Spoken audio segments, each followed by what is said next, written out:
அறிவோம். வணக்கம் அன்பர்களே, இன்று நாம் அறிய போகும் பகுதி சீராக்கின் ஞானம், அதிகாரம் 28. பழி வாங்குவோர் ஆண்டவரிடமிருந்து பழிக்கு பழியே பெறுவர். ஆண்டவர் அவர்களுடைய பாவங்களை திண்ணமாய் நினைவில் வைத்திருப்பார். உனக்கு அடுத்திருப்பவர் செய்த அநீதியை மன்னித்துவிடு. அவ்வாறெனில் நீ மன்றாடும்போது உன் பாவங்கள் மன்னிக்கப்படும். மனிதர் மனிதர் மீது சினம் கொள்கின்றனர். அவ்வாறிருக்க ஆண்டவர் தங்களுக்கு நலம் அளிப்பார் என எவ்வாறு எதிர்பார்க்க முடியும்? மனிதர் தம் போன்ற மனிதருக்கு இரக்கம் காட்டுவதில்லை. அப்போது அவர்கள் தம் பாவ மன்னிப்புக்காக எப்படி மன்றாட முடியும்? அழியும் தன்மை கொண்ட மனிதர் வெகுளியை வளர்க்கின்றனர். அவ்வாறாயின் யார் அவர்களுடைய பாவங்களுக்கு கழுவாய் தேட முடியும்? உன் முடிவை நினைத்துப்பார். பகைமையை அகற்று. அழிவையும் சாவையும் நினைத்துப்பார். கட்டளைகளில் நிலைத்திரு. கட்டளைகளை நினைவில் கொள். அடுத்தவர் மீது சினம் கொள்ளாதே. உன்னத இறைவனின் உடன்படிக்கையை கருத்தில் வை. குற்றங்களை பொருட்படுத்தாதே. பூசலை தவிர்த்துவிடு. உன் பாவங்கள் குறையும். சீற்றங்கொள்வோர் சண்டையை மூட்டி விடுகின்றனர். பாவிகள் நட்பை கலைக்கிறார்கள். அமைதியாயிருப்போரிடையே பிணக்கை விதைக்கிறார்கள். விறகின் தன்மைக்கு ஏற்ப நெருப்பு பற்றி எரியும். பூசலின் கடுமைக்கு ஏற்ப அது பற்றி எரியும். மனிதரின் வலிமையை பொறுத்து அவர்களின் சீற்றம் அமையும். அவர்களின் செல்வத்தை பொறுத்து அவர்களது சினம் பெருகும். திடீர் வாக்குவாதம் நெருப்பை மூட்டுகிறது. திடீர் பூசல் கொலைக்கு இட்டு செல்கிறது.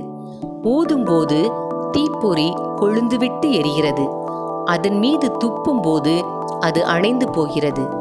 இந்த இரு விளைவுகளும் உன் வாயினின்றே புறப்படுகின்றன. புறங்கூறுதல்.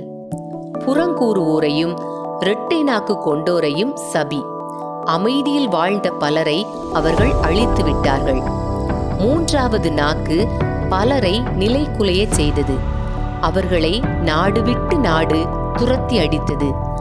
அரண் கொண்ட நகர்களை தகர்த்தெறிந்தது. பெரியோர்களின் வீடுகளை தரைமட்டமாக்கியது. மூன்றாவது நாக்கு பற்றுள்ள மனைவியரையும் வெளியில் துரத்தியது.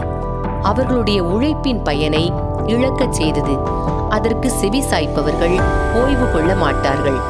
அமைதியிலும் வாழ மாட்டார்கள். சவுக்கடி தழும்பை உண்டாக்கும். வாயடியோ எலும்பை முறிக்கும்.